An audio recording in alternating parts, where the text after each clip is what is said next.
आज के इस वीडियो में मैं आपको डिसीजन लेने में मदद करूंगा कि कौन सा वीजा आप सेलेक्ट करें। बहुत सारे लोग कंफ्यूज होते हैं कि इतने सारे वीजा हैं, कौन सा हम ले। जिसमें आपको थोड़ा सा नॉलेज रहता है आप वो सेलेक्ट कर लेते हैं, लेकिन क्या पता इससे बेटर वीजा ऑप्शन सस्ता में सुविधा में आपको मिल सकता है। तो ये डिसीजन लेने के लिए आपको डेटा होना बहुत जरूरी है कि कौन सा वीजा में क्या क्या फायदे हैं, कौन से वीजा में क्या क्या फायदे नहीं है। तो मैं उम्मीद करूंगा कि आप ये वीडियो कंप्लीट देखेंगे और अपने उन सारे सर्कल में शेयर करेंगे, चाहे वो व्हाट्सएप हो चाहे जहां भी हो। जो लोग आपसे ये पूछते हैं कि भाई मैं सऊदी जाना चाहता हूं और कौन सा वीजा में जाऊं। बहुत सारे ऐसे वीजा है सऊदी आने के लिए, लेकिन प्रॉब्लम ये है कि कौन सा सेलेक्ट करें। बस वही सेलेक्ट करेंगे जो लो कॉस्ट हो, हमारे पर्पस को सर्व करता हो, हमारे जो रिक्वायरमेंट है उसको फुलफिल करता हो। अब वो ऐसे कौन से वीजा हैं वो मैं बताऊंगा। उससे पहले ये आपका कस्टमर सर्विस नंबर है। अच्छी बात ये है कि ये फ्री कस्टमर सर्विस है जिसमें आप व्हाट्सएप मैसेज करके अपना सऊदी रिलेटेड वीजा क्वेरी कोई भी पूछ सकते हैं। अगर आप कोई सर्विस लेना है तो वो भी रिक्वेस्ट यहाँ पे सबमिट कर सकते हैं। अब जब भी हम कोई कंट्री में जाते हैं तो एक पर्पस होता है ना। कहीं पे भी हम जाएंगे तो कोई पर्पस होता है कि वहां पे हम जा रहे हैं किसी से मिलने के लिए, वहां पे हम जा रहे हैं घूमने के लिए, वहां पे हम जा रहे हैं तीर्थ यात्रा के लिए, वहां पे हम जा रहे हैं मीटिंग के लिए, बिजनेस मीटिंग्स के लिए। तो ये पर्पस हो गया। अब पर्पस आपके पास है एक, तो आप ये देखेंगे कि भाई मैं वहां पे कितना दिन रुकूंगा, कितना इंटेंडेड स्टे ड्यूरेशन है। मैं वहां पे 2 महीना रुकूंगा, 3 महीना रुकूंगा, 1 साल रुकूंगा, 10 साल रुकूंगा। एक ड्यूरेशन होता है, पर्पस होता है आपके पास में होता है इंटेंडेड स्टे पीरियड, कितना दिन रुकूंगा। और ये भी रहता है कि मैं उस देश में कितनी बार जाऊंगा, 1 साल में कितनी बार जाऊंगा। तो ये 3 चीजें अगर आपके पास है तो आप आराम से अपना वीजा सेलेक्ट कर सकते हैं। अब आपकी स्क्रीन में जो डेटा है वो एक कंपैरिजन है 3 वीजा कैटेगरी का। एक है विजिट वीजा, दूसरा है उम्रा वीजा और तीसरा है टूरिस्ट वीजा। यहाँ पे 2 विजिट वीजा इसलिए भी है क्योंकि सऊदी में क्या है कि अभी फिलहाल तो 30 दिन का हो रहा है ना। 30 दिन का विजिट वीजा, आज मई का लास्ट वीक है, उस बेस पे मई 2026 का लास्ट वीक है, उसके मुताबिक 30 दिन का विजिट वीजा शुरू हो रहा है। आने वाले दिनों में जब आप 1 महीना बाद वीडियो देख रहे होंगे, 2 महीना बाद क्या पता वो 90 दिन हो जाए। तो इस कंपैरिजन को करते समय इस बात का ध्यान रखा गया है कि अगर 90 दिन हो जाए तो फिर क्या डिसीजन मेकिंग होगा आपका, इसीलिए यहाँ पे 2 है। इस टेबल को, कंपैरिजन को समझने के लिए आपको इस टेबल को समझना पड़ेगा। क्या है इसमें, यहाँ सीरियल नंबर है 1 2 3 4 5 6 7 8 9 10 11 12 और यहाँ पे पैरामीटर्स हैं कि कौन कौन से पैरामीटर पे इसे मेजर किया गया है। अगर यहाँ पे आप देखेंगे तो ये विजिट वीजा 30 डेज है, विजिट वीजा 90 दिन है, उम्रा वीजा है और टूरिस्ट वीजा है। क्लियर हो गया, ABCD मैंने मार्क कर दिया है। और ये ग्रीन मतलब है अच्छा चीज, जो भी टेक्स्ट को ग्रीन से हाईलाइट किया गया है, जैसे कि ये ग्रीन में लिखा हुआ, ये अच्छा चीज है, पॉजिटिव चीज है। ठीक हो गया। अब एक एक करके बताता हूं। ये पैरामीटर्स में 12 पैरामीटर्स मैंने कंसीडर करा है, जिसमें से 2 पैरामीटर्स कॉमन है, तभी भी मैंने ऐड करा है। फ्लाइट टिकट से आप कोई भी वीजा में आएंगे तो जहां से तो जाना ही पड़ेगा, तो कॉमन पैरामीटर है। यहाँ पे आएंगे सऊदी में तो रहना खाना कॉमन पैरामीटर है, वो सबको ही करता है, किसी भी वीजा में आए तभी भी मैंने इंटर करा है और यहाँ पे लिख दिया है कॉमन। अब ये जो पैरामीटर है इसमें कुछ कुछ बातें बहुत ही इंपॉर्टेंट है जो आपको जानना जरूरी है। पहला ये कि क्या जो मैं वीजा लेने जा रहा हूं वो VFS तहसील में जाना पड़ेगा, बायोमेट्रिक्स देना पड़ेगा या नहीं, वो है। दूसरा, क्या जो मैं वीजा लेने वाला हूं उस वीजा पे स्पॉन्सर का रिक्वायरमेंट है, जो सऊदी में कोई लोग रहते हैं उनकी तरफ से मुझे एक इन्विटेशन लेना पड़ेगा या नहीं पड़ेगा। तीसरा, नंबर ऑफ एंट्रीज, कितने बार मैं उस वीजा पे एंट्री और एग्जिट कर सकता हूं। चौथा, वैलिडिटी कितना रहेगा। वैलिडिटी मतलब कि जिस दिन से वीजा शुरू हुआ, उस इशू हुआ, उस दिन से कितने दिन तक आप ट्रैवल कर सकते हैं, वो हो गया वैलिडिटी। दूसरा हो गया, 5वां नंबर हो गया स्टे पीरियड, कि जिस दिन आप सऊदी इंटर करें उस दिन से कितना दिन तक आप रुक सकते हैं, वो भी एक पैरामीटर होगा आपका, क्योंकि यहाँ कितना दिन रुक सकते हैं वो वीजा सिलेक्शन क्राइटेरिया का बहुत इंपॉर्टेंट पार्ट है। वीजा फीस, उस वीजा का कितना फीस होगा, कम वाला ही आप चूज करेंगे।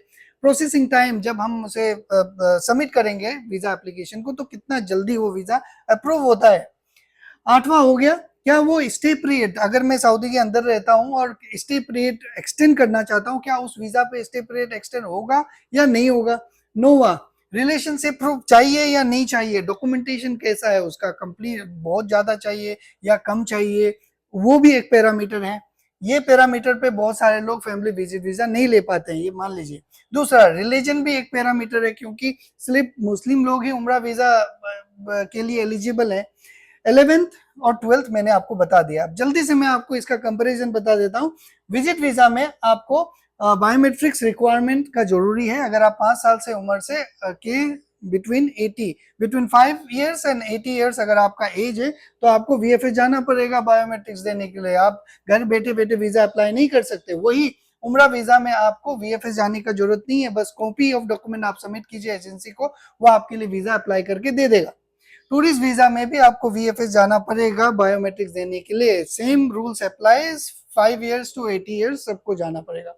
बाकी स्पॉन्सरशिप रिक्वायरमेंट विजिट वीजा में है, उम्रा वीजा में नहीं है, टूरिस्ट वीजा में नहीं है। ये अच्छी बात है कि उम्रा वीजा में नहीं है।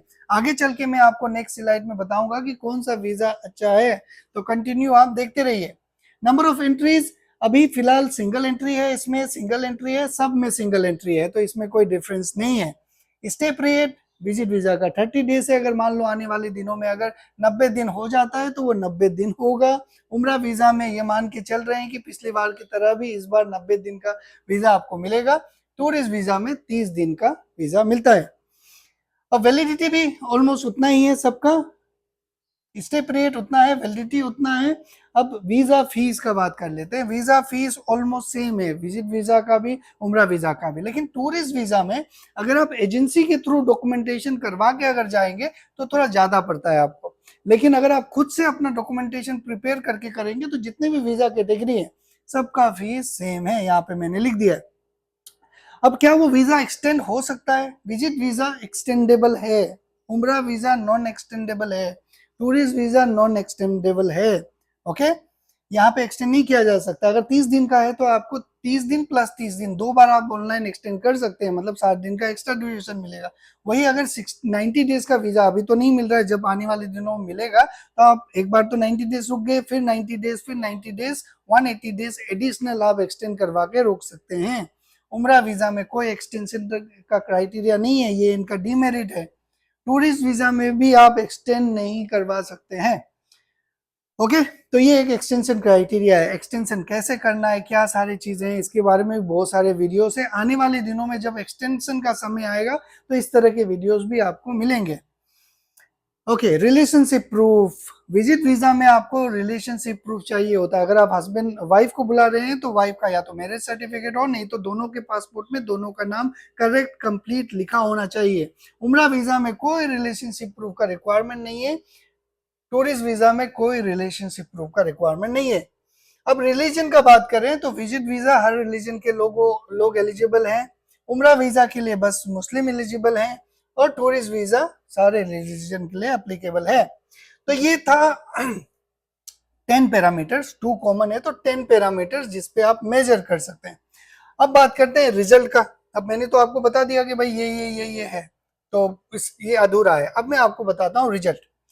अगर से अभी के सिचुएशन में जब मैं वीडियो बना रहा हूं तो आज लास्ट वीक ऑफ मई है 2026। उस केस में अगर कोई मुस्लिम फैमिली है जिनको सऊदी आना है तो उनके लिए और उनके लिए सबसे बेस्ट वीजा कौन सा है, यहाँ पे देखिए, इफ मुस्लिम रिकमेंडेड कौन सा है, उम्रा वीजा। ओके, अगर से आप नॉन मुस्लिम हैं और आपके पास में रिलेशनशिप प्रूफ है, स्पॉन्सर है, तो आपके पास ये वीजा बेस्ट है। आप ये नहीं कि टूरिस्ट वीजा ले आए, टूरिस्ट वीजा ले आए, कोई डिफरेंस नहीं है। आप इस पे लेंगे तो आपको कम से कम एक्सटेंशन मिलेगा, इस पे आप लेंगे तो एक्सटेंशन नहीं मिलेगा। तो अगर आप नॉन मुस्लिम हैं और आपके पास में रिलेशनशिप प्रूफ है और स्पॉन्सर सऊदी में है तो विजिट वीजा अप्लाई कीजिए। अब तीसरा result, if non Muslim without relationship proof. अगर आप नॉन मुस्लिम है लेकिन आपके पास पासपोर्ट में हस्बैंड वाइफ के दोनों के पासपोर्ट में नाम ही नहीं लिखा हुआ है, ना मैरिज सर्टिफिकेट है, तो क्या करेंगे? उस केस में आपके पास एक ऑप्शन है, क्या है ये? Tourist visa. अब मान लीजिए 90 दिन का वीजा चालू हो जाता है कल को, तो उस केस में तो सारा कैलकुलेशन उलट पुलट हो जाएगा। उस केस में चाहे आप मुस्लिम हो चाहे आप नॉन मुस्लिम हो, अगर आपका स्पॉन्सर यहाँ पे है और रिलेशनशिप प्रूफ का डॉक्यूमेंट है तो सबसे बेस्ट ऑप्शन होगा आपका फैमिली विजिट वीजा। क्यों होगा? क्योंकि वो 90 + 90 दिन के लिए एक्सटेंड होता है ड्यूरेशन। तो ये था रिजल्ट। अब ये रिजल्ट मैंने किस बेस पे तैयार किया?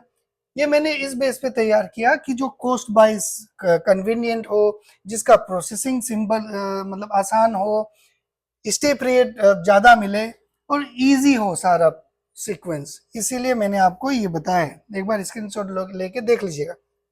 अब यहाँ पे जो लोग लंबा लंबा रुकना चाहते हैं, लॉन्ग स्टे पे रुकना चाहते हैं, उनके लिए रेसिडेंट वीजा ही एक ऑप्शन है।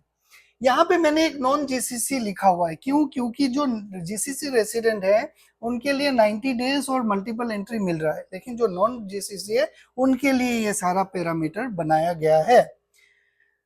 अब उम्रा वीजा अगर आपको अप्लाई करना है तो ये व्हाट्सएप नंबर है, ये डिटेल है, आपको कंप्लीट करेक्ट इन्फॉर्मेशन पहले दिया जाएगा। इसके बाद अगर आप कन्विंस होते हैं तब आप उनसे अपना वीजा एप्लीकेशन प्रोसेस करवा सकते हैं। व्हाट्सएप कीजिए और बाकी का जानकारी लीजिए।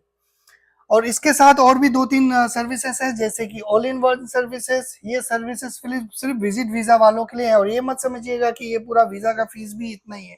ये बस सर्विस चार्जेस है, जिसमें आपको end to end service details बताया जाएगा। इसके बारे में एक डिटेल वीडियो बता के मैं आपको बताऊंगा। इससे पहले वाला अगर आपने वीडियो देखा होगा तो उसमें मैंने आपको बताया कि कैसे रिपोर्ट्स आपको दिए जाएंगे, कैसे आपके डॉक्यूमेंट्स रिव्यू किए जाएंगे, ऐसा क्या क्या किया जाएगा इसमें, ताकि आपको ये इंश्योर हो जाए कि आपका वीजा 100% अप्रूव ही होगा। बाकी टूरिस्ट वीजा 30 डेज का है। जिनके पास डॉक्यूमेंटेशन नहीं है और जो अप्लाई करना चाहते हैं वो भी कांटेक्ट कर सकते हैं। इसमें डॉक्यूमेंटेशन हम प्रिपेयर करके दे सकते हैं, बाकी वीएफएस आपको बायोमेट्रिक्स से जाना पड़ेगा। अच्छी बात इसमें ये है कि अगर मान लो कोई कारण की वजह से वीजा इशू नहीं हुआ तो क्या होगा, आपका जो हमारा सर्विस चार्ज है वो फुल 100% रिफंड होगा। जो वीएफएस का जो सर्विस चार्ज है वो उनका अपना होगा, आपको फॉलो करना पड़ेगा। तो ये गलत सर्विसेज है, जिनके ये सर्विसेज हैं आप स्क्रीनशॉट ले लीजिए, इस व्हाट्सएप नंबर में कांटेक्ट कीजिए। कस्टमर सर्विस डिपार्टमेंट है जो आपको इक्वली ट्रीट किया जाएगा अगर आप सर्विस लें या ना लें। आज के इस वीडियो में बस इतना ही। Thank you very much.